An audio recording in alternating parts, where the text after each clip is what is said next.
Welcome to the Irrelevant Podcast. I'm Nathan Jones with my co-host Alex Lewis. Today we have on episode 14 a special guest out of Michigan, Mr. Zac Goodman. Zac, welcome. Thanks. So just to kind of give a little background about me. So I'm in Michigan. I'm a strength and speed coach at a high school here. So I'm training pretty much middle school through high school. I also have private college kids that come in and train throughout the year. So I got like 10 college kids right now with me at the school. I get private high school kids from around the area that travel. So that's pretty cool that people travel around the county to kind of come see me and work with me at the school.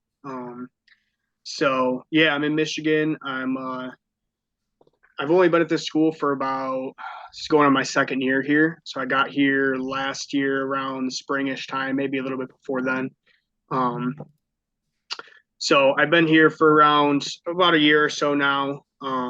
When I got here, our weight room wasn't what it is today. Like we put a lot of money into it. We've got a lot of kids. I get about 100 some kids a day during the school year, about 50 to 60 kids in the summertime, depending on like different schedules and stuff. I work with kind of a variety of athletes, from football, track, wrestling, volleyball, soccer, kind of everybody. Because when you're at the high school, you kind of get everybody. Um, so yeah, that's kind of where I'm at right now, and that's what I'm doing. So Gotcha.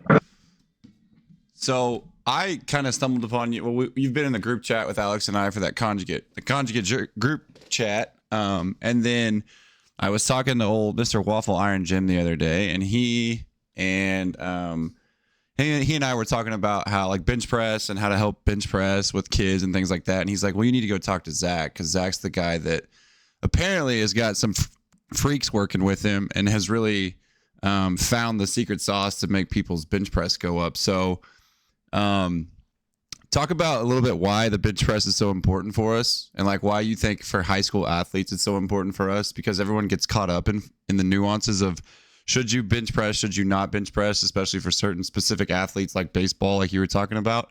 yeah. And so I was just kind of curious, like, why is it so important? Why do we love it so much? And how in the world do you create all these wonderful freak bench pressers? I think first of all, I think that the reason it's so popular and the reason it's kind of used as a metric across like different combines and things is just like, hey, we have a huge reference point for it, right? People have been bench pressing for centuries now. It's like probably one of the oldest lifts. People, even average people that don't really lift weights, understand the bench press. They know what a big bench press is. So again, that's kind of like the thing with like the 40-yard dash. We have a reference point. We know what's good. We know what's bad. Now it's become the 10-yard flies, but um, back to the bench press, we have a big reference point. On top of that, it's the most studied exercise out there for the upper body. We have studies for velos through throwing and bat speeds and all that stuff for baseball. And it's nothing really special other than it's a horizontal press. It's easily progressively overloaded. You can put as much weight on the bar as you want, so it's not really handicapped by anything like that. Um, it's just a good lift that's been around for a long time that we have reference points on, and that's one of the big things. If you're trying to compare athletes, you have to have exercises that you can kind of reference back to, and like this kid can run this 40-yard dash, this kid runs this 40-yard dash, this is what's good and this is what's not good. Like we need those reference points to evaluate athletes, and that's really why it's became so popular with different testing facilities and different tests in general. I thought it was interesting. I was listening to Jared Bidney the other day on the Explosive Mechanics podcast, and he was talking about how people want to dance around the bench press, and kids ask all the time, how can they throw harder? How can I get my velocity up? And he said it doesn't matter whether it's like softball, golf, baseball. It always comes back to just building a bigger bench press. It never fails. Like the bench press goes up. Shot put throwers, obviously, it's a huge carryover. But anytime any kind of thrower, overhead athlete, it seems like the number one metric that continues to go up, that will drive velocity and speed and things like that up, is the bench press. So, Yeah. have Well, you you have to seen think similar it's just things? you're yeah. I mean, you have to think that it's just when you're testing things like velo and shot put, like you're just testing object manipulation. If you're increasing force production in the upper body, whether you're doing a regular bench press, incline bench, whatever you want to do, if you're just increasing that like general force capability in the upper body, like everything comes up. It's the same thing with the squat and the deadlift. Like if you're just increasing force capabilities in those sections of the body, like things are going to come up. I found, especially with the pause bench, like that's part of the reason I get a lot of private kids. Is like I'm pretty big with the baseball community. Like baseball's easy, man. Like you just make kids strong. They Yeah. throw hard, hit far. So I had this kid. I had this kid that's going to play D1 baseball. He was throwing 87 ish when I got to the school. He's throwing 93 now. I started working with him probably in November of my this past year, probably November. And he's trained 4 days a week all the way through. He's throwing 93. He was averaging 87. Now he's averaging between 90 and 92. He's topping at like 93 a game. So what did we do? We took his bench from 205 to 240. That's we took his squat up 100 200 pounds. He's box squatting 2.6 times body weight, where he was only box squatting I think 1.9 when he started with me. Already a strong kid, just wasn't necessarily strong in the right exercises, which is another thing that we might get into about the box squatting. I have another kid that's going to play D1 baseball, and same thing. He was a pretty big kid, not really super strong, not really super explosive yet. I got him for the better part of 6 or 8 months, and same thing. We put over 100 pounds on his bench press, and he led the county in home runs. I think he was like top 10 in home runs in the state. Knocked his 60-yard down a whole second in about 5 months. So if you get kids strong in the right things, it solves a lot. That's what Bidney was saying that too about rotational speed as well. People trying to do all these core exercises to make rotational speed, and it's like, no, just make their bench press go up and they'll hit the ball harder. That's just a sell point. Yeah, it's just a sell point to parents. You come in, you see kids using, doing, banded rotations and stuff like that. It looks really good. People that have like an unexperienced eye, it looks good, but we know that that's not really driving the needle any further. What kind of? So you said you work at a high school. How big is the high school that you're currently working at? So we're a D4 school in Michigan. So we're like kind of in the middle. I think our high school maybe only has, I don't know, 400 kids in it, maybe 500, 600 kids, something like that. Gotcha. Our middle school is pretty big. We have a big class of middle school kids coming in. I work with a ton of middle schoolers. I think that's also kind of what I'm known for, is I got some freak middle schoolers, at least in my state. Yeah. Like, I have the freakiest middle schoolers by far. So yeah, we're like a middle size type of school. We're not huge. We're not really small. We get really good funding from around the area. I'm in a pretty good community. The people really care. They want to win. Yeah. They want to do well. The kids bought in. So yeah, I'm in a pretty good spot. Well, that's what I was going to ask. I saw your weight room because I see the videos that you post on Instagram, and I saw you have looks like you have a pretty good setup over there as far as weight room and items that you can use. Yeah. So how many middle school kids are you running through your program currently right now? Probably, I mean, at least after school, I was getting around 30 to 40. And then, probably right now, still around 30, 25, 30. Do you do anything in class wise with them? Do they have like specific classes dedicated to weights or anything like that? No, or does it all have to be out? It's all after school with me. So that's tough, dude. That's a lot of time that you're putting in with those kids. Yeah, it's not bad because like I kind of have good systems set up. Like the kids know what to do. Like they come in, they know the training, they know how to run it. Like it's pretty simple. Like nobody can really mess it up. Yeah. So it kind of, and my kids, like the other thing that I think maybe Zac Goodman said this, every athlete's a coach. Like my kids are the same way. Like I expect my athletes to coach other kids. If I have new kids come in, I put them with groups that I, already have good kids in, and they run them through. And that's honestly how you kind of manage that many kids in a small area. You teach every kid what they're supposed to do, and then you rely on those kids to teach other kids. Yeah, so. It becomes really easy. I posted that video of the bench session the other night with my dudes running dynamic effort, and it was 2 guys that have never done it before and 2 guys that had done it before. And so it becomes really easy to like run the system and get them to know and understand what the heck that they're supposed to be doing when you have people around them. So, Alex, you got any questions for him? You said you saw some things on Twitter that you wanted to talk about with him and some of the tweets that he made. This is the Twitter man. Yes. This guy's spot on. Twitter reverse on fire. All right. Well, the plane analogy you posted the other day. Yeah, that was good. You need to elaborate on that further, please, because that tweet was not enough. Okay, about the Twitter characters kill me. I wish I could put the check mark, bro. Then I got the check mark, but here's the thing: is you write long stuff, people don't always read it. If you have like a nice punchline, people will see it. That's the trick with the Twitter stuff. Yep.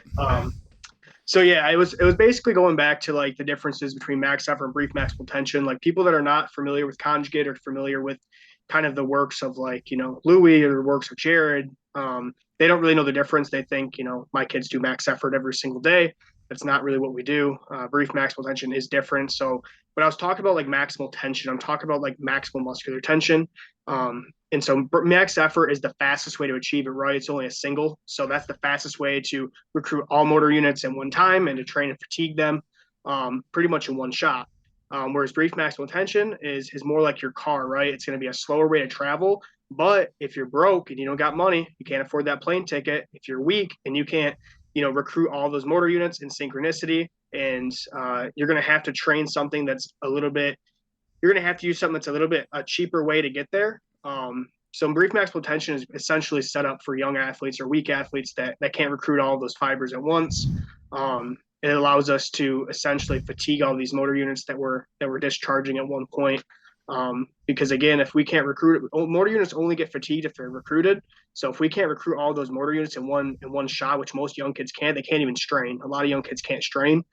They're actually not going to be able to fatigue all of those motor units, and therefore we're not going to be able to get the same amount of strength results as we're getting with like brief maximal tension. So back to my point, the airplane is more for more advanced lifters. It's the straight shot to maximal tension, whereas brief maximal tension is your weak kid ride. It's the way that you're going to get to maximal tension without having that money to afford the airplane. I had to go back. I actually had to go back into super training and just read a little bit about brief maximal tension yesterday because I was like trying to understand what it is you were saying. So, for the people who don't know what brief maximal tension is, can you kind of explain just a little bit about what exactly the difference between brief maximal and maximal tension is, or maximal effort method is between the two? Like, what's the big difference between the two? Yeah. Essentially, like they're both the same. They're both giving us the same result. They're both increasing absolute strength or strength speed, depending on what percentages and speeds you're using. But they're essentially just increasing our top end strength. The main difference is between max effort, you're using singles. And then for brief maximal tension, you're going to use anywhere from 3 to 5 reps. Both should be leading to a strain. Both should be slow. Both should be touching, 0.4, 0.3 meters per second at the end of the set. That's how we're going to, again, recruit and fatigue all those motor units that we're trying to train. So that's really the big thing is just like, you're using sets of 3s and 5s instead. The percentages tied to brief maximal tension is like 85% or up. But like I was talking to, one of my close friends, Michael Fahey, and I was showing him some of my waves, and he's like, man, your kids are hitting, 90 some percent within like a day or two. And I'm like, yeah, because, they get strong really fast. Like my kids are routinely using over 95% for reps because that's how fast this stuff works if you're waving it correctly. Yeah. I know Bidney talked about how like the RPE scale needs to be thrown out. He gets so mad about the RPE scale, and he's like, if you're doing brief maximal tension, it has to be 90% and above. You can't do the whole like, if a kid feels this or a kid feels that. If like you want to make them stronger faster, you have to know where their numbers are, and then you have to work very strictly off of that, and it has to be above 90%, or you don't even know if the brief, like what you're doing is brief maximal tension at that point, because you can't go off base of a kid's feeling, because like you said, they might not know what is heavy or what a strain really is. So with those young kids, you have to be pretty strict with the percentages and try to get them to learn what an actual 90% lift feels like and how to work through that. Yeah. And part of that is young kids are so like, they're so untrained that like, not even like just like motor coordination wise, like kids are going to learn how to lift. They're going to learn how to coordinate their body to move those loads. Just from like a discharge rate, like you're increasing kids' ability to recruit motor units in like faster rates. So these kids get strong really fast. Really quick. Like young kids, you can put a lot of strength in them really fast if you're doing things the right way. You can't work off percentages. Percentages are just they fall apart. Like literally within days, they fall apart for me. Like I might have a kid max at 300 pounds, and that kid's repping 300 pounds for 4s 2 weeks later. Like that's how fast this stuff works. And part of that is that especially if they're young, their singles are not going to be a good indication of what they can do for reps, because these kids are still learning how to strain. They're still learning how to call upon all those motor units at one time. So percentages are kind of just a lazy way to program, in my opinion. Like I just don't see a lot of value in it. It's just for young kids, man, they just don't work like that. Yeah. So you see the same thing that Jared kind of sees, is like they come in and like if they'll do like you said, like a 300 for one, and then the next few weeks they'll turn it into 4s or they'll turn it into 3s or 5s, with a really quick time because of the amount of tension that they're using. Within a week. Yeah. Within a week. Even my more advanced kids that are benching in the 300s or, squatting in the 5s or repping in the 5s. Like I have some 600-pound squatters I'm working with, and these guys are routinely doing the same thing. So like it's not a method just for that kid that can squat 100 pounds. It also works for kids that are squatting in the 6s. Gotcha. So you said you have to wave that specifically, and you have to be very attention to detail when it comes to waving that. So do you throw in a pretty specific deload, or do you just bring the percentages down and have them work the same type of stuff that you would with at the 90% and above? Or how do you wave that? You don't have to give all your secrets away, obviously, but how do you wave that accordingly? Yeah, we don't really ever deload just because my kids are high school kids. They not only they recover really fast, they also have sports they're playing, and they have breaks and vacations and all the stuff that comes with training high school kids. So we don't really deload them. But the way that I kind of run it is that if we're working, let's say we're working in triples, right? And like I'm like, okay, my kids need to back off. We should try to wave them up in weights. I'm going to probably wave them to 6s. I'm going to wave them to something in the upper threshold. We're never going past 6 because past 6 is going to not lend itself to greater force development. You actually can destroy kids' discharge rates at that point. That's how you make kids slower in the weight room. And that's the problem with like the people that are anti-weight room for speed. Like the reason it doesn't transfer is because you don't know what you're doing in the weight room. That's the reason it doesn't transfer. So we never are going to go above 6s, but I'll wave kids back to 6s. And that's like their deload in a way. You know what I mean? Gotcha. So that's kind of the way I'm running it. And again, even with 6s, I'm aggressive. If I have a kid that does, like I was just talking to somebody about this the other day. I had a kid do 390 for triples. Okay. And then we went 6s. I only backed him off 15 pounds and he got it for 6s. He got 375 for 6s. And then we just re-waved him back up. And now he's squatting in the mid 4s for, 4s and 3s. So it's not really a deload, but to them it feels like a deload. Right. Do you ever get into the 1-rep maxes, or how do you throw those into the programming, or do you have guys ever get to that, or is that your testing modality to know that what you're doing with the 3s, the 4s, the 5s, whatever you're doing is working? How often do you throw those singles in? How do you work those in? I usually max the kids like every 6 weeks or so right now. So like every 6 weeks, we're going to throw in a 1RM. A lot of that is just because, part of it is that they like seeing 1RMs are easy to look at. The kids like doing them. But again, we routinely rep 1RM maxes for 4s and 5s. Like it gets really fast. I would never actually need to use a 1RM max to kind of gauge where they're at. But I also do like exposing them more to those upper thresholds of max effort. Yeah. I do think that's important as well, especially for my older kids that would benefit from using max effort. So yeah, I do like testing them probably every 6 weeks or so. Sometimes it's more, sometimes it's less. But like I said, the goal is just to always wave them more. The goal is just always more. Right. Whatever they get for the 1RM, my goal is to get them doing that for 4s or 3s. Like that's within a few weeks. So that's always my goal with them, and that's what we can routinely get out of kids. Gotcha. Do you have the Tendo units in your weight room? You said you have a bunch of stuff because you said you're trying to hit specific numbers, obviously, to hit the right quality that you want to train. Do you have the Tendo units right there for the kids, or do you use Tendo units at all? We use Flex. We use the Flex, okay. The Gym Aware Flex okay. things. I'm not really big on VBT and their squats, and here's why. And it's not because anybody's wrong for doing it. But I was just having this conversation with somebody the other day about how I would use VBT for like brief maximal tension waves, and I don't. Like I'm concerned about the strain. If these kids are straining against a set, they're hitting those 0.2 to 0.4 meters per second.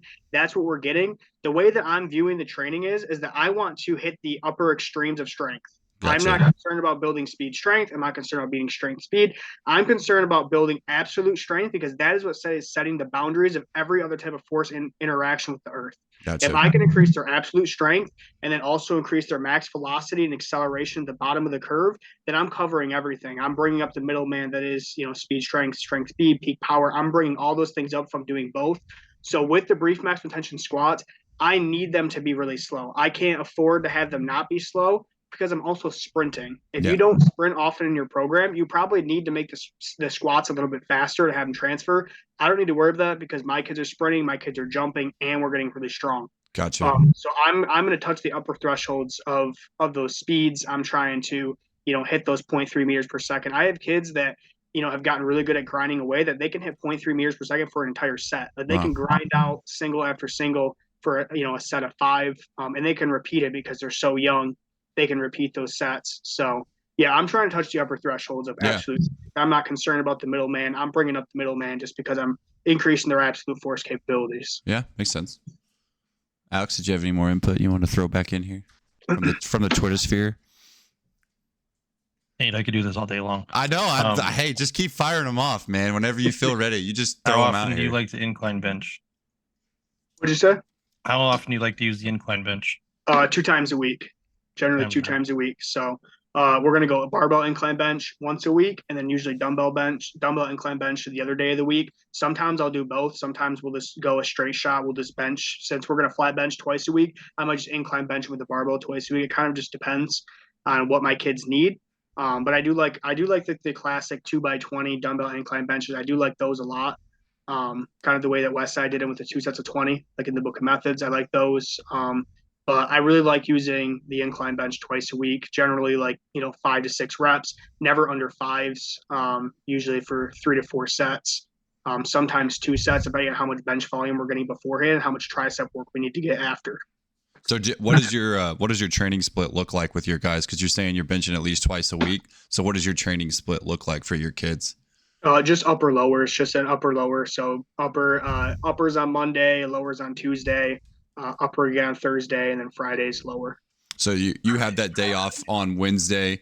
Do you do anything specific for recovery for these kids on Monday, or do you do some GPP, some sleds? Or you just give them the day off completely? I know that Bidney talks about like, hey man, when they come in on Monday and they work out, because they do the upper lower split 10-1, he crushes them in one day, and then he just basically says, no, don't do anything on that Tuesday, so that we can come back again on Wednesday and go crush it again. So what do you do? How do you manage their volume? Because they are kids and they do have a lot of other things going on. Kind of like your setting's really tough to kind of manage their outside of the gym variability. So I didn't know if you had specific recovery modalities that you were using, or like you said, they're just kids and they recover well and you just go right back to work. Yeah, I usually don't prescribe anything on Wednesdays. Some kids might come in if the weight room's open, if one of the coaches opens the weight room up, they might come in and stretch, use some banded stretching. They might hit the hyper. My kids do a lot of hypers. They might march. Some kids might go get their bicep curls in. Occasionally we have like a stretching guy that comes in, helps with football. So occasionally the football kids will do that. That's probably, I don't know, once every few months or whatever. It's not that frequent, but yeah, usually Wednesdays I prefer kids just to take the day off. Yeah. If practice schedules and that type of stuff allows it. But you have to understand also is that these kids are not always training 4 days a week. A lot of these kids might only see me 2 or 3 times a week, and then sometimes hit 4 days a week. Sometimes, they might not always average 4 days a week. Like I have kids that are see me every single day. I also have kids that only get to see me 2 or 3 days a week. I have some kids that are not very consistent at all. That only come in, 1 or 2 days a week every other week. So I'm not really concerned about giving them extra work on Wednesdays. Like I'm concerned about having them do exactly what they need to do Monday, Tuesday, Thursday, Friday. Right. But yeah, they're young kids, man. The best thing you can do is just have them eat food and sleep. Like that's advanced lifters. Like you really don't need to do, despite popular belief, like the best thing you can do is just go home and relax and like take a nap. Yep. You don't need to give these kids a bunch more work. If they want to stretch, great. If they want to do some marches, some hypers, great. But yeah, I don't like hammering them with like mini workouts and stuff like that. I just don't think it's necessary at this age. Yeah. I had a question in my head. Now I forgot what it was completely. I need a Twitter interview, and I had one and I lost it. Alex, come on. I need shoot a Twitter one at him. I had a question. I completely lost what I was going to say just now. Holy cow. Can you explain to the people that don't understand even what a force velocity curve is when you're talking about training speeds, like what it is that you're actually talking about? Because I think there's a very small portion of the population that understands the force velocity curve and how that actually applies to training. Yeah, so essentially the force velocity curve, it kind of goes back to physics. Like if you're moving something that takes a lot of force and you have to move it, if you want to move something that's extremely heavy, you're going to have to produce a lot of force to move it if you don't have velocity on your side. So the upper threshold of this force velocity curve is like slow. Essentially, your speeds are going to be slow at the top. So think about 1 rep maxing. That's the slowest thing you can do in a weight room. And then the bottom of that is the complete opposite extreme. That's like the fastest you can possibly do something. If you want to go back to like lifting, that might be, throwing a med ball. That's the most ballistic thing you can do at that speed. The fastest thing we can do as far as like contact time goes is like sprinting. That's the fastest, most extreme thing we can do as far as velocity goes.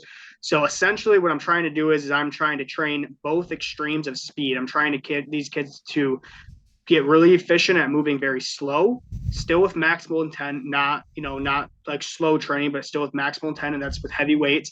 And I'm also trying to get them to produce and display force at these really high velocities, hence the jumping and the sprinting. Often that's why we do that.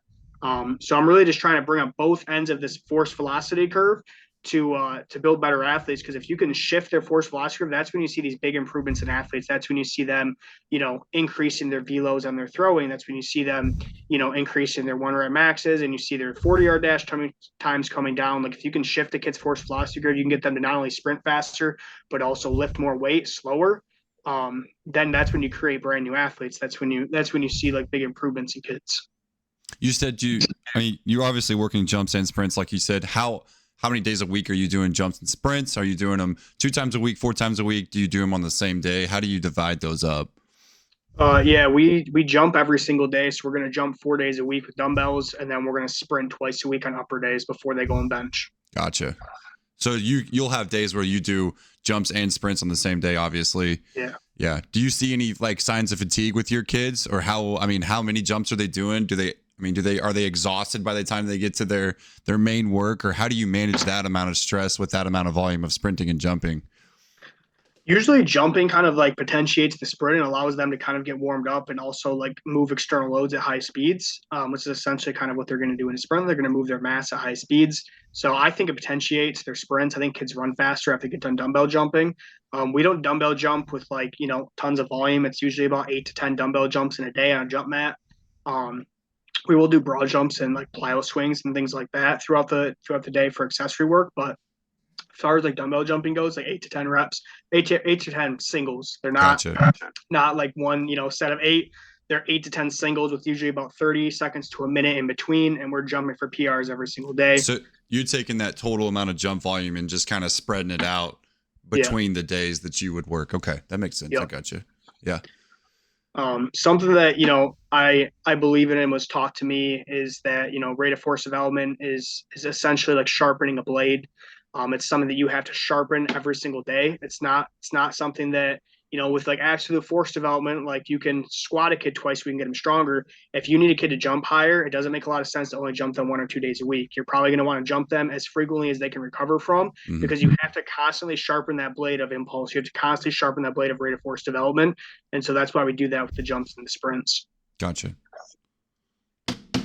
Now, one thing you mentioned before about the opposite ends of the curves is the intent that they have. So the intent for even explosive strength or absolute strength is going to be the same in either case, right? It's just a matter of how much resistance is being applied to that person or what they're doing with. Absolutely. It's always the highest, we're always trying to move everything fast. Everything's explosive. And then, we let gravity do its job. With the heavier weights, we're going to let gravity take place, and we're going to move those things as fast as we can, but it's going to be slow because we're lifting heavy weights relative to whatever their strength level is. And yeah, it's always the highest intent. That's another thing, another pet peeve of mine is I hate the tempo, the slow stuff. That stuff does not lend itself well to creating speed and creating strength. We're trying to move everything as explosively we can, and we let the weight and the tension take care of it. Yeah, I think people have a really hard problem understanding that you can't move heavy things slowly. Like, what do you mean? Like, it just doesn't work that way. You have to try to move it quickly. It's got to go quick. Yeah. I was telling my kids that today on the deadlift. You got to win off the floor. Like if you don't win off the floor with that heavy weight you're about to pull, you're done. Like you're going to get beat really, really bad. Yeah. With heavy weights, you have to beat the weight with speed. And even for jumping, you can't jump slow. Like you have to jump fast to touch those like, greater distances and greater heights. You can't do stuff slow. You have to, gravity is infinite. You have to overcome it. You're not overcoming gravity at a slow rate. Like you have to beat it with speed. Yep. Because there's nothing faster than that. Like we are not going to, out jump or outrun gravity. It just doesn't work like that.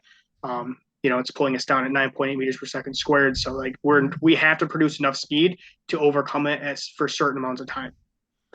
Right. Now you said that you don't really work those intermediate velocities of the force velocity curve, and a lot of the West Side methods talk about strength, speed, strength, the percentages, the bands, all that stuff. Had you tried using those to develop some of the more explosive qualities that you were looking for? And if you did they not work in your setting, or did they work in your setting, or you just didn't see the results that you liked and you found this kind of setup a little bit to be a little bit better and a little bit more easier to run in your situation? Or did you ever try those, or was it something that you just didn't like or got away from really quick, or how did that work for you? Yeah, I mean, here's the thing: is that like everything works, right? Like the West Side templates work, everything works like that. For me, I started with the West Side templates. I started off with max effort days. I started with dynamic days, that kind of thing. I quickly realized that like dynamic effort speed work, the way it's kind of prescribed in like West Side, my kids needed something a little bit slower, a little bit more weight, a little bit stronger to get stronger. So that's where kind of brief maximal tension started for me, was in the dynamic effort slot. So we would go max effort twice a week, dynamic or brief maximal tension the other 2 days a week. And that's kind of a common way that like, guys like Berger setting it up and guys like Michael setting up. There's people that are doing that with a ton of success. I've seen a lot of success with that. I was still putting on 50 to 100 pounds to a kid's squat pretty routinely, but with the bench did not work the same way. The bench needed something slower more often. So when I switched to brief max potential max effort, that solved a lot of my problems as far as like getting kids stronger so they can actually produce more force. Because that's the other problem, is these kids have a huge force deficit and none of these kids are very strong. The first thing we need to accomplish, we need to get these kids strong and then sharpen their impulses with jumps and sprints. So it really happened for my in-season kids. So I messed around with different in-season kids as far as giving them maybe max, because we were going twice a week. So like we were messing around with maybe max effort one day on an upper day and then maybe lower brief maximal tension and just rotate it. So I was messing around with that for some time. And what I started to realize is that the brief maximal tension, if I just gave it to him twice a week, it was almost replicating what we were already getting with max effort. So I'm like, wait a minute, why am I getting the same results? Like I had a kid last year put over 100 pounds on his box squat, and this kid went from like 300 something to like 450 in season. 3 months of football, he was a two-way starter and was putting strength on in season. A lot of kids did that. I had multiple kids put over 50 pounds, and these kids are playing both ways. And so I was like, wait a minute, this doesn't make a lot of sense. Why are my kids getting so much stronger just doing brief max tension? Like, why am I even using a max effort day then if they're not really getting much out of it? And so as soon as, I had the most amount of kids in my off season, I'm like, I'm going to go right to brief max tension. Like, I laid it all out. I talked to Jared for, 3 or 4 hours about kind of how he's doing it, how I should be doing it. I messed around with different ways that I can do it. So I just started applying it. And what I realized is I'm like, I'm never going back to max effort. I'm never going back to max effort unless they're an older advanced lifter that like simply cannot recover from hitting those, 85, 90, plus percents every single day. So that's when I really was just getting a lot like per clip. I was knocking kids benches up 20, 30 pounds in a month, 3 weeks. And it's just rapid. It never stops. And that's the other thing. It's very predictable. If once you figure out how to wave it, like it's unstoppable. It becomes a complete monster of strength gains. And that's why, I have some really, really strong kids. And that's why I have middle school kids that do some outstanding things. And the progress never really stops. And so that's also the thing that I think people misconceive about like Jared, is people think that Jared should be known for the jumps. Jared should not be known for his jumps. He should be known for his strength. Because first and foremost, Jared's kids are some of the strongest kids in the country year in, year out. He's producing some of the strongest athletes in the country at any level. And that's what I think he should be more known for, because that dude makes people really, really strong. And that's why his kids jump so high. His kids just have such a high amount of relative strength. They can just accelerate their mass at just greater rates than everyone else because they're so strong. Yeah. Yeah, he did. He's starting to post a little bit more of the actual, or if you go on like the TikTok side, you see some more of those lifts and how strong some of those kids are. But he doesn't. He posts more of the jumps because I think that's what people want to see. But people want to see that stuff. I think there's a video on there somewhere of like some kid doing 605 for 4 or 5 on a box squat or something like that, with like stupid speed off the box too. Like it's pretty impressive. So yeah, you're right. I mean, he does make some of the most strong human beings on the planet, and he squats. Correct me if I'm wrong, but I'm pretty sure he squats 3 times a week. Like they do brief maximal tension 3 times a week. That's his ideal, but generally most kids are on 2 days a week. But his ideal is 3. For me, like I don't really see the need to squat 3 days a week. I'm getting pretty much the same amount of strength progress that he's getting per month. I'm getting the same thing with twice a week, but also his kids are also mostly training twice a week. Right. Upper and lower. So he says a lot of kids miss. Yeah. Yeah, that's the other thing a lot of kids miss. Right. So that's why, his average kid might only squat once or twice a week. They might be doing combo lifts. We do the same thing. So yeah, I yield about the same strength gains as he does. Gotcha. How long do you typically have your kids? What's a session time look like for you, or how long does it run? You know, do you get kids in and out pretty quick? How long does a kid expect to come train with you in a day, or how long are they going to be there if they are training with you for a day? Generally, they should be in and out in about an hour and 15 minutes. My older kids are there for like up to 2 hours sometimes. I'm usually in the weight room for, 2, 3, sometimes 4 hours a day. I'll have kids that will, they want to hang out, they want to take more time and accessories, stuff like that. They might be in there for 2 hours. But most of my kids can get in and out in about an hour, maybe an hour and 15 minutes. And that's assuming that we're taking, 4 to 5 minute rest breaks between our working sets, accessories, sprinting, jumping. So we can get a lot of stuff done because we're hitting every single, type of muscular tension that you can get. Like we're hitting dynamic effort every day. We're hitting max, brief maximal tension every day, and we're hitting repetition effort every day. So my kids are essentially doing what some other people's kids are doing. We're doing all of that in a day. So that's the other thing is even if they miss a day, they're still making up for it because we're hitting all these speeds every session. They see me twice Right. a week, they're hitting these speeds, multiple times a week, where some people might have to show up 4 days a week to even match what my kids might be getting in a day. And that was the other sale point. As far as brief maximal tension goes, is like I can literally get these kids every single method of muscular tension in one day. So even if they miss a day, they really can't mess. They really can't fail. They really can't get messed up because they're still getting stronger. They're still getting faster.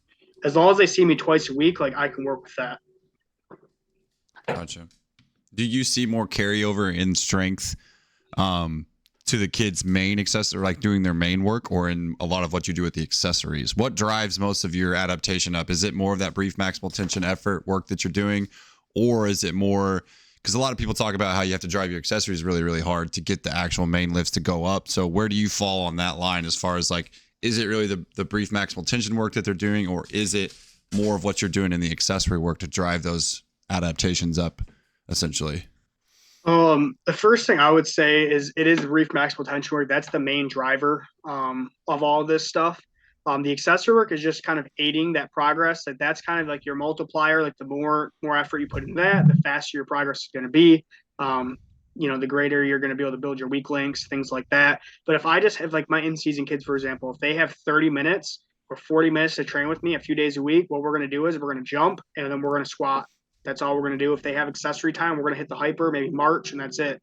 The main thing I need them to do every single day is I need them to jump and I need them to squat or I need them to bench. So those are the Gotcha. most important things we can do. And then after that, like everything else is gravy at that point. Like if we can get a whole session done, that's awesome. But if they could just squat, like I'll have kids that only have time because of rides or whatever. They only have time to come in, jump, and do the main lift, and then they miss most of the accessories. Sometimes they have time to do like the secondary movement that we're going to do, like the incline bench or something like that.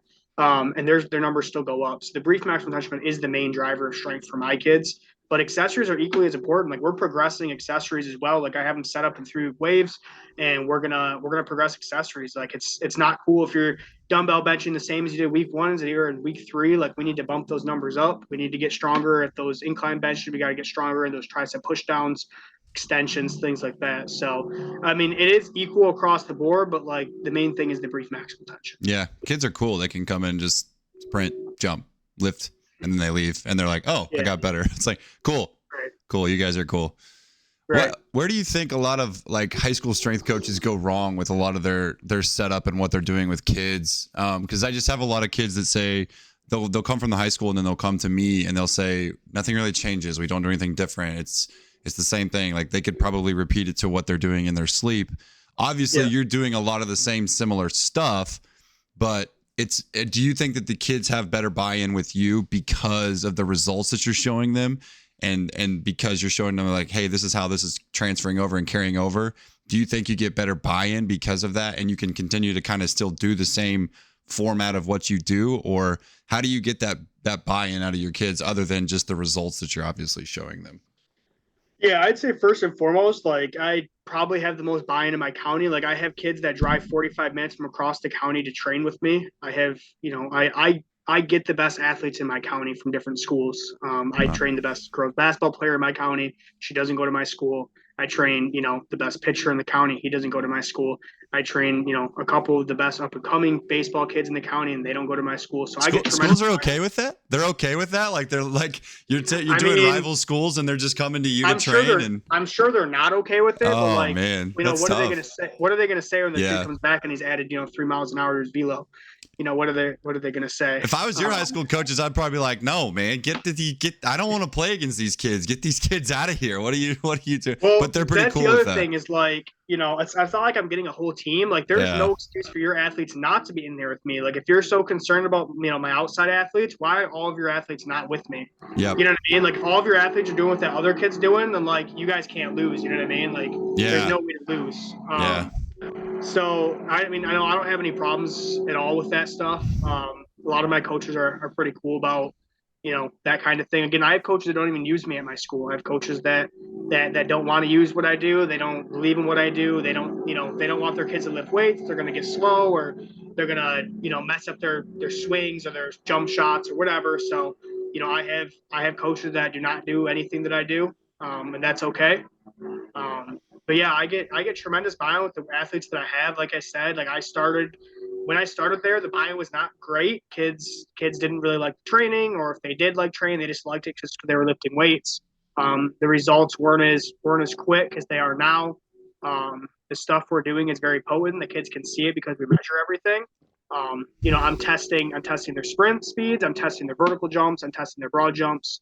Like we're testing everything. So like the kids buy in pretty quick because of that. So yeah, I haven't had any problems with buy-in. And plus, when you have the best athletes in the county coming to you, they're like, "Oh crap, our strength coach is pretty good. He has all these good athletes that are coming from out of school to come train with him." So that's also been like a pretty good help too. Do you see a high amount of buy-in using some of the tech what kind of tech do you use? Like, do you see, you got the jump mats out there, you got the sprint timers out there, all that stuff. Do you see a larger amount of buy-in by using those things with kids because it's so instant? It's like a scoreboard or a high score or whatever. They can see that. Do you use any of that stuff, or does that help with your buy-in on your program? Yeah. So we use, we have jump mats, we have lasers, we have some DBT, we have a lot of nice specialty machines. We have the plyo swings, we have ATPs, we have belt squats. He's got a plyo swing. This guy's got a plyo swing. That's awesome. Yeah, I got a Westside custom plyo swing. Oh wow. So we got belt squat, we got ATPs, we have the inverse leg curl, we have GHR, we have everything. We have specialty bars, we got safeties, we got bands. So like a lot of the stuff that you see my kids do is not stuff you see other people's kids do in my area, in my state. A lot of people don't have access to the stuff. They don't really know what they're doing with the stuff. So yeah, it's kind of like, not only am I getting kids really fast results, I can demonstrate like how fast those results are happening because we test stuff. And my methods are kind of unorthodox compared to like your typical, strength program might be using like a bigger, faster, stronger program or a starting strength thing. Like they see my stuff and it's exotic to them. So it also helps too because they really feel like they're getting the best training, and in my opinion, is the best training you can do is a conjugate system. So yeah, it's pretty good, honestly. You don't want to run the Ripito system? You're not into the whole starting strength? That's Alex's favorite guy. He loves Mark.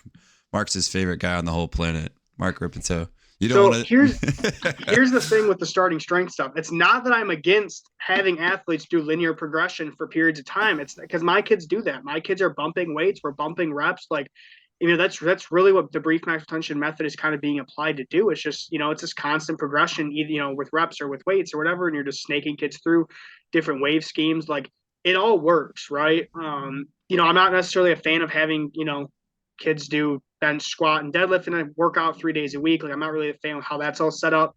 I think there's probably a lot to be desired as far as like, restoration methods being done. There's no bands really being used in that type of program. There's no specialty machines. It's very focused on just like the big lifts, which is cool for a certain amount of time. I'm not a fan of that program. I would never do that program. It's not that, and I'm not hating that people that use it, but I like my 5x5. My kids do 5x5s all the time. I'm cool with it.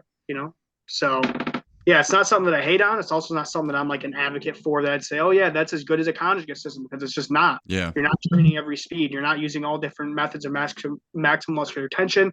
You're not using a variety of means. It's very just straightforward training.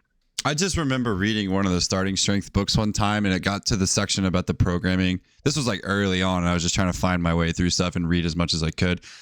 and just to read through the program and like how to switch things and to bring things back in when you plateau, and then when you get to this point you have to do this and you have to switch this back to here to get this linear progression. And I was just like, this is nonsense. Like when I was reading, I was like, there is no point to doing this because you're going to get so lost in where you're actually at and what you're doing. It just the starting strength stuff was just like I couldn't even. I was like, holy cow, it's just too much.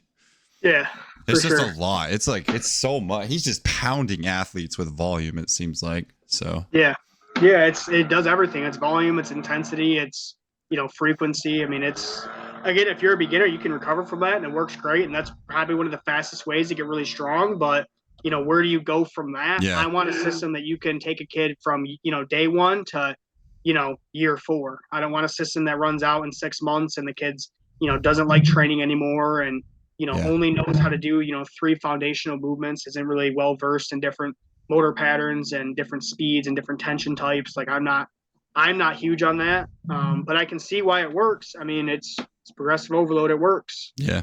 Yep. Alex, do you care to make a comment from the Peanut Gallery about your friend Mark Ripito or anything else you'd like to say? Fuck that guy. But, maybe that's why he's so angry all the time, is just because he's getting pounded by volume all the time. He's just so angry. I don't know. As much as he talks shit about Louis, that guy can suck a dick. Yeah, he does. They're best friends. And like, you named your thing after an actual strength that you're not actually training. Yeah, I didn't realize that until after I read Louis' literature. I was like, wait a minute, why would you? I don't even. Maybe it's just because he gets a ton of beginners. Asked Louis if he would do a podcast with him, and he goes, I'm not going to do a podcast with some fucking idiot that doesn't know what starting strength is. Oh, the ultimate days. So go ahead. It's just like, have you ever seen one of his squat videos? Like, don't drive your hips forward. That's that Louis Simmons shit. Like, are you fucking kidding me? You mean going into hip extension when you stand up is not going to be beneficial? How? I don't know. Don't ask me. Ask him. He's the one that has all the answers, but no problems. So right. It's just a character, I think. Like Mike O'Hearn. There's a video on there that talks about the reverse hyper on YouTube where he was like, yeah, I used to have a reverse hyper in my gym. And then everyone else started getting back problems. So I threw that piece of shit out of here. And I was like, oh, okay. I put my kids with back problems on that thing and it solves it. It literally solves it for every single kid. Yeah. So yeah, that's wild. Yeah, I don't know. So I don't know. It just must be pure hatred at this point. It just must be like, regardless of whatever happens. So right. Bitter he couldn't make people as strong. That's all. Oh, he is an angry man. That is for sure. Which I kind of like. This is going to sound bad, but like early on, I liked some of his podcast stuff because he was like, he always dissed on commercial gyms a lot, which was like, okay, I like this part of it. And in his books, he has commercial gyms, doesn't he? Oh, yeah, he does now, which is kind of ironic. Yeah, it's like, okay, dude, but like, yeah. Anyway, oh man, that's crazy. Commercial gyms that you pay like $500 a month to go to, and have somebody walk you through the program. Yep, that's exactly right. Actually, speaking about strength training, that was actually I think that was my first book I ever read on strength conditioning. I read it when I was 13 or 14. And then I followed it up with, I think it was Wendler's 531 Forever, maybe. It was one of the 531 books. They were both free on the Amazon Kindle app. Yeah, free. Yep. And I had to read for school. So I'm like, it was like, I didn't even know they had books about strength conditioning when I was 13. Because I started training with a strength conditioning coach when I was 12, so I didn't even realize they really had books about the stuff. So that was kind of my first reading, and I was already doing conjugate at that point. So I was like, wait a minute, this guy's just doing 5x5 all the time, like weird, But go looking back at it now, I guess it's not a horrible book to start with, but I'm glad I didn't get stuck there. I tell people, they always ask me like, what should I read, and I can give them a little bit better perspective now, but like, just pick something up and go from there, and then like once you learn from that. You're going to make and formulate your own opinions based on that, but don't just stop with that book. Continue to read and kind of compare and see what works for you. Because there's so many of us out here that are doing like you're not doing what Jared's doing, and Jared's not doing what Bird's doing, and Bird, Faye, he's not doing what it's all different, like we're all doing different things, and we're doing the same principles, right? But not everything works the same way for everybody. So you just have to kind of pick and choose and do what you got to do. So. Yeah, absolutely. Yeah, I mean, we're all using a conjugate system, just the application's different. That's the other thing that I am constantly ranting on Twitter about is people not understanding conjugate, people not understanding. It's just, it's just a system where you're training multiple speeds and multiple stresses, concurrently. That's all it is. And whether you set it up in max effort, dynamic effort, you set it up the way I set it up, or you set it up any other type of way, it's all conjugate. Everything is conjugate. If you're not, here's my thing: if you're not using a conjugate system, why are you not? Like, if you're not training every speed for athletes, why? It doesn't make any sense. You're probably doing a disservice to your athletes if you're not training multiple speeds throughout, a cycle of training. I see that a lot. Again, I get a lot of kids that leave the high school, and the high school here, I will say, because this is kind of what I've seen, they do a good job of making kids pretty strong. Like, they'll make them strong because it's a football school, football town, football community. So they lift a lot of heavy, close to maximal or maximal weights. It's just kind of the routine. Kids do that. But then they come to me and they're just like, they're either beaten down, they're broken, they're hurting all the time. And it's like, they are not explosive at all. So if you do a testing day and you test their baseline jumps, whether it's a standing box jump, an approach box jump, they're vertical, they're sprints, dude, they're just all so low. And then you get them under a bar. It's like, yeah, okay, you can move a house, but like, you can't move a house explosively. Like, there's no way. And like, football, especially, to me, doesn't make any sense, because it's like, you have to be explosive under short time constraints. So if you're not building those capacities for them to be explosive, you're missing out a lot on the table. Yeah, you can make them strong, but you're missing out a lot of performance gains on the table, especially maximum speed, maximum acceleration. All those things are just right there at your fingertips, and they're not getting trained. So yeah, I mean, if you're building a long blade but it's dull, then you're not slicing through gravity at any sort of impressive rate. You have to not only build a long blade, you have to build a sharp blade. That's good. You have to sharpen those impulses. You have to sharpen that display of force. And again, like, Tudor Bomp was written about, like, you can increase only absolute strength for the first few years of training, and you'll see rate of force development come up, you'll see speeds come up, but what happens after those first 2 years? That's when you need to start, again, jumping. My kids are jumping from day one, but like, you could just push absolute strength for a certain amount of time, but then after that, where does your kid have enough, experience and neural coordination to, display that force under different, like, movement coordination, different movement patterns, things like that. Right. So you are not a proponent of Olympic lifts in your gymnasium or in your training room. So have you experimented with the Olympic lifts, and why do they not work for your specific setting? I think this is another thing that people don't know about me. I started with Olympic lifting. Right. I was a 12-year-old kid competing in Olympic weightlifting. Right. Like, my original coach worked with Olympic weightlifters. He had kids going to nationals. He had girls going to nationals. My first interaction with a clean was watching a 16-year-old girl clean 325. That was my first. When I walked in the gym as a 12-year-old kid, that's what I seen. That's impressive. That's impressive. This girl was 16 years old, and she was pulling 400-pound deadlifts with clean grips. Like, she was a beast. Again, that's my experience with that. And the thing with the cleans is that it's a great movement if you're an Olympic weightlifter. It doesn't make a lot of sense if you're actually sprinting and jumping and doing sport. What do Olympic weightlifters do? You watch them squat. Why are they squatting? They're increasing their absolute force production. They're increasing the amount of strength that they have. You're never going to out clean your squat. Nobody's ever done that in history. You can't do it because, again, absolute force production sets the boundaries of everything underneath it. Same thing with sprinting. If you're weak as shit, you're not going to sprint fast. You're not going to accelerate. This is just Newton's physics. This is Newton's law of motion. You cannot accelerate your mass against gravity if you have no force behind you. It just doesn't work like that. So you have to increase absolute force production, hence why, they squat really heavy, hence why China has a lot of guys that are squatting, triple body weight, 3.5 times body weight. Their high bar, beltless squatting triple body weight for reps. Like, you have to get really, really strong. Because a clean is just a rate of force of an exercise. It's a speed strength exercise. It's not you cannot clean slow enough. You can't clean at 0.3 meters per second. You cannot clean slow enough. On top of that, nobody is cleaning at 1.4 meters per second or more. How fast do you jump? I've talked about this before. If you VBT a jump, how fast are those jumps? Over 2 meters per second, always. Your most explosive kids can still touch 2 meters per second. Your least explosive kids can touch 2 meters per second. Your most explosive kids can touch 3 meters per second. There's studies out there about how even with like a running jump, if you do like the long jump, those are almost up to like 9 meters per second if you sprint into a long jump. They have studies on that. A clean is not touching that, especially when you're considering that the movement coordination that's needed to actually clean at those speeds, kids do not possess it, especially kids that are 16 years old that have never lifted weights. They're coming in and you're expecting them to clean at the rate that a kid from China that's been, cleaning since he was 4 years old. You're expecting that technical proficiency. I don't care how good a coach you are, you're not getting them to that level. On top of that, it makes no sense from a speed standpoint. So why are we cleaning? Doesn't make any sense. I understand why it was popular. They wanted to try to attract, the best athletes to do Olympic lifting back when we were, getting our asses kicked in the Olympic sport. I get it, I did that.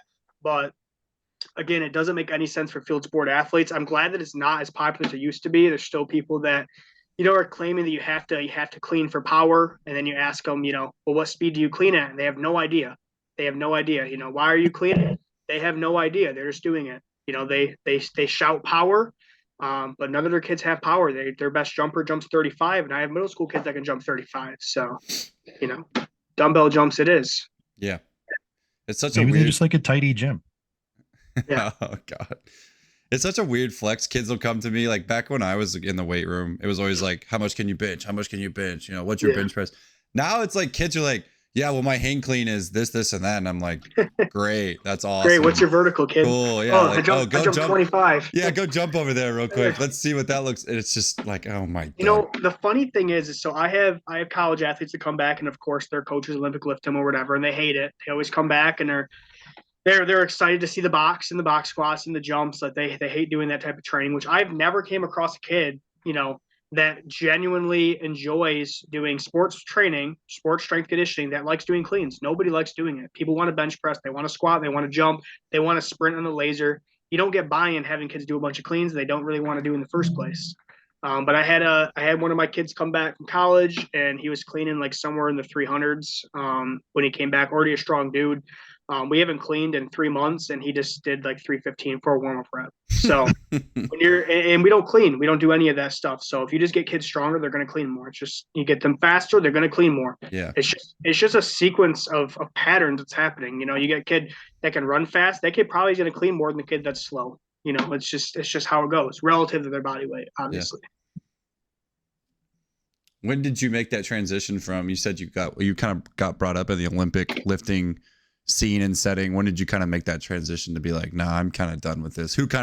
Did you open your eyes up, or did you enlighten yourself, or did someone kind of show you a different way or a better way, or did you just kind of do it on your own and kind of formulate a better system? Yeah, kind of like a mix of those things. So like when I was doing Olympic weightlifting, we used a conjugate approach. We used West Side. That my first of this mad scientist in Columbus, Ohio, that was building all these really, strong people. I heard about Louis Simmons when I was 12. That was my coach was using West Side principles for Olympic weightlifting because those are the people he used. Again, at the time, the most popular way of building speed was generally cleans. People, Travis Mash was writing about cleans, and different things were coming out about, okay, you got to clean this much weight to jump this high, and they're that whole thing. So at that point, that was what the information was. People thought the cleans were probably the better way. You have people like Jared at the point that were still, we're just starting with the dumbbell jumps and things like that. So as I kind of started reading more, as I got older, I started to realize like, okay, the cleans don't really make that much sense. Like we probably should just be getting really strong. And then I started learning about the dumbbell jumps. And so when I started learning about the dumbbell jumps, I'm like, okay, this is how this all works. I'm like, so you got to have both the strength. You also got to have kids, sharpen this impulse of strength. So you have to be able to display the strength quickly. So yeah, that's kind of like the transition I made. Like I was never going to be, the one to do Olympic lifts with, a lot of kids, just because I already saw the shortcomings. I started when I was 12, and it took me years to learn how to snatch correctly. Like it took me multiple years to snatch correctly. It wasn't something that I picked up over time. And I was already an athletic kid. I was already a kid that played multiple sports that, again, started lifting when I was relatively young. How many people start doing Olympic lifting when they're 12 in the U.S.? Like not as many you would think, So again, I was already a pretty athletic kid. It took me that long to do it. Like, how long would it take a kid that's 16 or 17? He doesn't have time to do it. It doesn't make any sense. And you only have so much time with these kids. People waste so much time with these kids. The whole slow cooking thing, I hate that too. Like you can't slow cook kids. They never get cooked. They're slow in high school. You're never cooking them. Kids are never getting fast. If they're stuck doing block zero stuff for the first 2 years of training, they're never getting strong. They're never getting fast. They're never getting explosive. I hate all that stuff. I hate when I hear kids, I hear coaches say, oh, we slow cook them. And I look at their best numbers and they're horrible. I'm like, wow, you're wasting these kids' time, man. Like you're wasting it. It sucks. I seem to see like kids they're really good freshman and sophomore year, and then if you give them the perspective of like, wow, look at the jumps that you made your freshman and sophomore year, obviously because you were just getting into this, and then a lot of their junior and senior year, they're either spent time, they're hurt, their numbers aren't jumping as much, they're not getting as strong relatively compared to what they did their freshman and sophomore year, which there's going to be some beginner gains obviously within that little time frame there, but they just seem to lose strength from that junior to senior year if they continue to do this same progressive overload style that they're doing. So what kind of like, do you see any, obviously you probably don't, but just for the people listening, do you see any drastic drop off, or how much performance increase do you see from their freshman year to their senior year using the system that you use? And is there any kind of fall off? Do they just drastically hit a wall, or does it just continue to climb until you send them off to whatever school you want to send them off to? Yeah, generally, if with those kids that make those big jumps their freshman sophomore year, like that's generally just due to puberty. Like Right. school cannot mess up those years. Those years you cannot mess those up. Right. What really gets down to the nitty gritty is when these kids are juniors and seniors, and they've already kind of went through that initial growth spur. They've already went through that initial kind of strength gain. That's when you see kids, actually get slower. Like you see kids that come in and run, 11 flat, hundreds as freshmen. They're running 11.2 in their seniors. They get bigger, but they don't get any stronger, and then they're slower. Yeah. If you're programming properly, you will never slow down. You'll never see these kids get worse. They're only going to get better, because you truly cannot touch anything at your athletic peak when you're 16 years old. It's not going to happen. No. How long does it take to get really, really strong? Probably into your 30s and 40s. I mean, how old is Hoff? Right. How old is Dan Bell? How old are these dudes? How long did it take them to get these peaks? There's a lot of guys that might be really strong teenagers, but they're not touching anything close to their peak until they're in their 30s and 40s. The same thing with my kids. My kids are never going to be as strong as they can be when they're, again, when they're 16, 17 years old. Like I have a 14-year-old kid right now that's box squat at 500 with a safety squat bar. That kid, if he continues to train and cares, will probably be able to squat, 800-900 pounds when he's 30 or 40. If you're squatting 500 as a 14-year-old kid, you're going to have that potential, but he's never going to touch that with me. I'll never get that kid to an 800 or 900 pound squat. I'm just not going to have time. But it shouldn't stop. It shouldn't stop, right? No. Yeah, like you'll Never see, should stop. like kids will be like, oh yeah, like I squatted 500 as a freshman, and then they come in as a senior and they're like, oh, I squatted 600 when I was a senior. I'm like, well, if you look at the percentage of gain there over the time period, there's not a lot of percentage of gain, so it's like that shouldn't be the norm. Like what you're talking about, it's like, yeah, you're getting stronger, but are your 40 times improving? Are your, is your speed improving? Are your jumps improving? That's really when you start to see those numbers stop to stagnate and continue to climb. I think that's kind of what you're saying. Yeah. Yeah. So I don't know. I just hate to see that with kids, because they have, like your 14-year-old kid, for example, like I would hate to see, good thing he's in your hands, obviously, but you would hate to see that kind of potential wasted because there's just not adequate enough programming, or they don't know how to advance or progress a kid through a system like that. How big is that kid? Is he an offensive lineman, or is he a smaller kid? That's impressive. For a 14-year-old. He's a D tackle. I think he's like 280. He's probably about 280. Again, a kid that doesn't have to do very much to get really strong. He can probably just do the main lift and be done. Doesn't have to do much. I have a junior going to be a senior. That squatted 605 with a safety bar. I have some little freaks. So I got a little 8th grader that's 95 pounds, and he can squat 2.4 times body with a safety bar. Again, that's a kid that's going to hit puberty and be a 600-700 pound squatter when he's a senior. He's already squatting like 250 or something like that. Safety bar, and he's 95 pounds, 96 pounds. So again, like that kid's not going to slow down. That kid's going to progressively get stronger his entire career. He's going to squat 3 times body weight when he's a senior, 3.5 times body weight, and he's going to be a freak. Wow. That's how Jared got these kids to be that strong. He started, Colton. If you guys remember Colton, a while ago, he had that kid when he was like, I think he was maybe 8 or 10 years old. He started training. And that kid just got progressively better every single year. And that's how this works. You just got to get progressively better every year. The sooner you start, the greater your peak.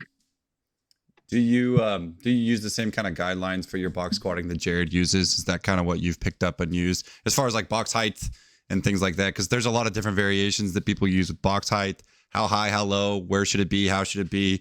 What are some of the guidelines that you kind of use for your box squat template? Because when you say they box squat a certain weight, that can mean a lot of different things to a lot of different people as far as depth's concerned. So I just didn't know like where your parameters were and how you worked that. Yeah, the general like the Jared stuff is usually a 12-inch box with a foam pad on top. Well, not foam, typically FTS pads. Usually, nowadays they're 7 inches, Yeah. so you sink into them about 3 or 4 inches or whatever. And so it's the same thing with our box squat. I don't use the foam. I just put a plate on it. So we measure out at 15 inches on the dot. Gotcha. Brian Bott also does the same thing. He measures out 15 inches on the dot. That puts us at, the same height that other people are going to get if they sink into the box, unless you're using like a 2 or 3 inch foam pad and then you're going to actually sink to 12 inches. Right. If you're using a 6 or 7 inch foam pad in the top, you're only sinking in about 3 or 4 inches. It's going to put you at 14 to 15 inches. So that's what my kids squat to. We're probably going to end up cutting up a wrestling mat and putting wrestling mat like foam on all of them, and then just trying to stack it and then just get rid of the topper of the plate. But yeah, they squat to 15-inch boxes. So a 15 for majority of your kids, is that right at or below parallel or just below? Yeah, it's Gotcha. for my really tall kids, that's quite a bit below parallel. Yeah. I don't add even my 6'6" kids. I have a couple kids that are like 6'5", 6'6". I'm not gonna add any extra. I know like Jared puts an extra plate under it. He puts like a same like a bumper plate under it, and then he puts the pad on top of it. I just have them squat right to the box, 15 inches across the board, unless they're like a really little kid, then I'll put them on just a 12-inch box. Gotcha. The box squat has to be parallel or below parallel. If it's above that, it's not going to transfer. It might transfer in the beginning just because you're using a contrast reactive method to stack overcome by dynamic, but it's not going to transfer into like really, really fast 40-yard dashes if you're not. Okay. I have a middle school kid right now that's clocked 4.5. He is the fastest 100-meter in the state as a middle school kid. I have a couple kids that have clocked 4.4s, 4.3s, 4.6s, all on laser. So it works. My kids get faster. We knock a significant amount of time off of all my kids, and all my kids run faster when they leave. When they go to combines, they run faster. So I got it kind of down right now to like the 15 inches is really perfect. It's not too low to where kids like cannot touch the box, but kids that are really immobile have a hard time getting to the box. But yeah, it works out really perfect. There you go, Alex. That answers the question we were talking about earlier about athletic carryover and where the box squat depth should be. So we were talking about that earlier. Asshole, I didn't need the question answered. I tried to explain this to you. Well, no, I'm glad. I have confirmation bias. Box squat is where all of a sudden you start to find out how weak you actually are. And ironically, those same muscles, when you're in a running gait, what are those muscles doing? Yeah. Right? Yep. They're heavy contributors to being able to produce force. Like, of course that makes sense. Well, I see a lot of people high box squatting. What did I tell you to do? I told you fucking box squat low, and if you want to, block pull high. Like, suck it. If you're gonna, so here's the thing: the box squats are used to build acceleration. That's why we're box squatting low, is because we're getting the exact same shin angles and knee angles as you are in like a 40-yard dash start. If you're trying to build top end speed, you should deadlift. You should sumo deadlift. You should block pull. You should do things like that if you're trying to build both ends. The high box squat does not lend itself. The shin angle is not even close. It's not the same thing. The high box squats are not going to lend itself to as good of acceleration. I've seen this. A lot of people have seen this. If you pay attention to numbers, if you track numbers, if you test your kids all the time, I test my kids on the laser twice a week. My kids are running twice a week, every single reps on a laser.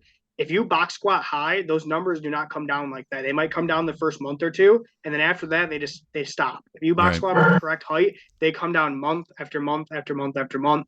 If you're trying to build top end like fly speed, if you want to try to build like top end like fly speed, you should be like sumo deadlifting, RDLs, things like that. Because the thing is like if you're upright and you're like in the top, your top end cycle of your sprint, those four, like the way that you're striking the ground is more upright like a sumo deadlift. It's more upright like a conventional deadlift. If you're trying to build like that out of the gate power, then it's going to be a squat. You're bounded up and you're coming from a dead stop, which is also why the box squat works. You're coming from a dead stop out of the bottom. So yeah, if you're trying to build acceleration, box squat, top end, deadlift. Do you work any of those types of lifts into your programming? Because I know you talk about, obviously, you box squat a ton. Do you use a lot of the sumo deadlift, or you use any of the conventional deadlift within your programming? Because I know Jared talks about, like, Jared doesn't even touch it. He's just squat. So I was just kind of curious what your take was on that as well. Yeah, we sumo deadlift, or we just do a deadlift variation on Fridays because they're going to go off for the weekend. So I can box squat them, brief maximal tension, and deadlift them in the same day, and they can go off for the weekend, have Saturday, Sunday off, come back Monday fresh for bench day. So that's when I plug in the deadlift variation. I can't brief maximal tension deadlift them in the same day as brief maximal tension squat. So That'd there be has tough. to be a trade off for that. So generally, it's going to be either dynamic effort, so like 75, 80, 85, or it's going to be for like volume of like sixes. Maybe you're just doing RDLs, things like that. That's what I'm going to deadlift them. I think it's hugely important, as well as like doing marching and stuff like that, and wide stances is going to be really important for top end. Jared's thing is that Jared is just knocking off that first 20-yard 20s out of the 40. Jared's trying to build the top, acceleration. He's trying to get his kids to go from 0 to 100 as fast as possible. Not only is that going to allow his kid to perform, he has a lot of football kids, baseball kids. If you get a kid's 20-yard dash better, you're going to actually see it on the field. Right. But if you knock off the first 20, like you're gonna knock off significant time on the 40. Your back end of the 40 is always faster. But when you start getting down to those like 4.3 kids, that's when you're going to have to start building both. You can't unless they're already elastic and they already have good top end speed. Then just getting them strong works. But you're going to have to start deadlifting them. Like the people that had the fastest flies and the fastest 100-meter dashes are going to deadlift. Think about Bird. Bird deadlifts all the time. Michael deadlifts all the time, but he is changing. He's going to start running some like my type of stuff. At least for the time being, he's going to start running some of the stuff I'm doing. But like the people that have really, really good flies are deadlifting their kids all the time. I can't afford to deadlift them multiple times a week because we're squatting multiple times a week. And to me, the box squat's more important for like my population of kids. But I do see that we have to deadlift them at least once a week. Gotcha. We'll have to ask Fahey about that. Maybe to come episode, Alex. Just a little foreshadowing for the people. What? We don't get cool guests on our podcast. We don't get cool guests. No, that's yeah. We're gonna have to ask him about that thing because you said he's gonna try some of your stuff, so that'll be interesting to see what he says about that. Yeah, he's messing around some of my brief maximal tension waves right now. I think he told me he's gonna run that for at least for a few months and kind of compare it to what he's already doing as far as strength gain though. So awesome. That'll be good. We'll have to ask him about that for sure. Yeah. Dude, we're just asking movie questions. What are you talking about? That's it? That's all we're going to do is ask about the movie? He's not a real trainer, right? No, we got to get like the cool backstory, like the seminars at his house and like all that stuff. Do you think we're going to have time for training too? It's going to be like a 6-hour podcast. Yeah, well, I mean, if it goes 6 hours, it goes 6 hours because I want to know about his training as well. I got to hear about that. But yeah, like Alex is just going to geek out about all the West Side versus the World questions. Well, of course, the Hoff episode or the new Hoff thing. I was gonna say I want to know about the Hoff one. I've already watched West Side versus the World. Oh man, that one's gonna be good. I can't wait to see that one. Yeah, he does really, really good work. Yeah. But like I tell people, I think he might be better at training athletes than movies. He does some really, really good work. I like to fuck around. Yeah. why be serious? Nobody needs to know Michael's good at training athletes. We get it. Your people jump high, they run fast, they're strong. Everybody. I mean, he's out there on Twitter every day, just fucking slaying, just like you too. Do you not have anyone during the day? Is that why you get to fucking just school people on Twitter all day long? Pretty much. Yeah, you guys fight the good fight on Twitter because that can be a cesspool sometimes, man. Can be. There ain't much good fighting going on right now. Me and him have kind of both, tried to. I always try to stay in my lane on there. I especially like me and Bird and him get dragged into a lot of stuff, but I've really tried to stay away from that stuff. It's not productive. Like nobody's learning anything from that stuff. It's just bitter people that are mad that, we're using a system that's dark magic and, our kids can't jump that high. Our kids can't run that fast. There's no way. We're all frauds. Impossible. Yeah. Yeah. It's impossible that kids are this strong. They shouldn't be that strong. And, only for powerlifting. Only for powerlifting. I've heard that. I've heard it's only for drugs. I said, yeah, you can only do it with gear. In the form of drugs or actual equipment. Yeah, I've got this 14-year-old doing freaking drugs and he's squatting 505 on a box squat. Yep. But yeah, everybody gets trend. You get trend. You get trend. Yep. You get trend. Everybody gets trend. Yep. Exactly. So if you're around the Michigan area and you need to understand why these kids are as strong as they are, just go see Zach. He'll tell you really why they're that strong. No, man. I mean, just listen to this whole podcast. I'm pretty sure he gave you the blueprint. I'm just saying, like, I was just being facetious, but But it's crazy. Like the Twitter conversations are crazy because it's like you've got people like you and Fahey and Bird that are just have like results beyond results that just show up on the field or on the track or all the time. and people still want to refute and say that you're wrong just because you're using a method that they don't agree with. And it's like, that just seems to fuel the fire weird more. too. Yeah. It's so weird too, because like I caught a lot of hate for dynamic effort. You know, I caught some flack from that from some coaches, and what I always wonder is like, do your kids ever jump with weight? Do they ever throw a ball? Like, do your kids do any of that stuff? Because that's all dynamic effort. That's just, people don't understand. Their stuff is closer to West Side than like anything else. People do not, they don't understand that everybody's using this stuff. Like, if you, whether you want to call it conjugate or not, it's conjugate. If you want to say your tier system, that's just conjugate in the closet, dude. You're not fooling anybody. Y'all are using the same methods as me. You just set it up into a nice little organized format and, you know, sell it as your some, you know, guru with the tier, but you're just trying to mimic exactly the shit Louis was doing. You know, it's all the same thing. It all comes from the same programs place. are all doing the same stuff. Yeah, it comes from the same place. Almost like Louis decided to use science to figure out how to make people better, and like science once again keeps proving itself to be true. Weird. Well, what the funny thing is that these strength coaches, a lot of them that hate on conjugate, you know, you bring up science, you show them studies, you show them, you know, little pictures of the books that you're reading, you show them all the proof, and then they brag that they don't actually read the books. They flex that they don't read the books. And I'm like, that's not really a flex, but if it makes you feel better, you know, go for it. You know, I've read all of this, just like I caught some flack last year about like 1x20 stuff. Like, I'm not a fan of 1x20. I don't think it's as effective as actually just training kids at the speeds they're actually going to hit. I think it destroys discharge frequencies, which their studies have already showed that. You know, so a guy told me that he had a kid that benched 225 in high school for like 20 or something like that. I'm like, cool, like, you know, I have that too, but you know, he was trying to like flex that was really important. And that was a big deal. So I'm like, you know, that's impressive, man. I'm not going to shit on your kid or anything. That's awesome. You know, I have kids that do that too, but that's awesome. You know, show me what kind of long-term results you have. And he told me he doesn't actually track anything long-term. So I'm like, how would you know? Like, you're coming at me about 20, but you don't track anything. How would you even know? A lot of stuff on Twitter just regurgitated bad information. That's why I try to get on there. I try to share as much as I can. I try to tweet and I try to talk to as many people as I can. Like, I get a lot of messages every day about different stuff. I'm constantly trying to help people. That's like been one of my main things since being on there, is I'm just trying to help people understand this stuff better. But yeah, there's coaches that have big followings that are not always very smart. They just have been around a long time and just kind of, you know, repeat the same bad information over and over. Yeah, it's kind of the day and age we're trapped in with social media, unfortunately, and all you guys kind of get kicked to the wayside, even though you're doing great things with the athletes that you had. Yeah. Alex, do you have any more questions or anything you want to ask Zac? No, you did a pretty good job. I didn't do nothing. This man's awesome. He gave us a ton of great stuff.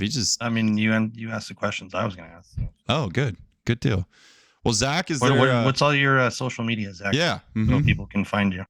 So my Twitter handle, I think, is just Zac Goodman with like an underscore. I think my Instagram is also like Zac Goodman. I think it may be Zac.Goodman. I don't know. Let me go look. Well, even if you Zac.Goodman for my Instagram, Twitter is Zac Goodman _. So sick. This folks is too busy making freaks to worry about social media.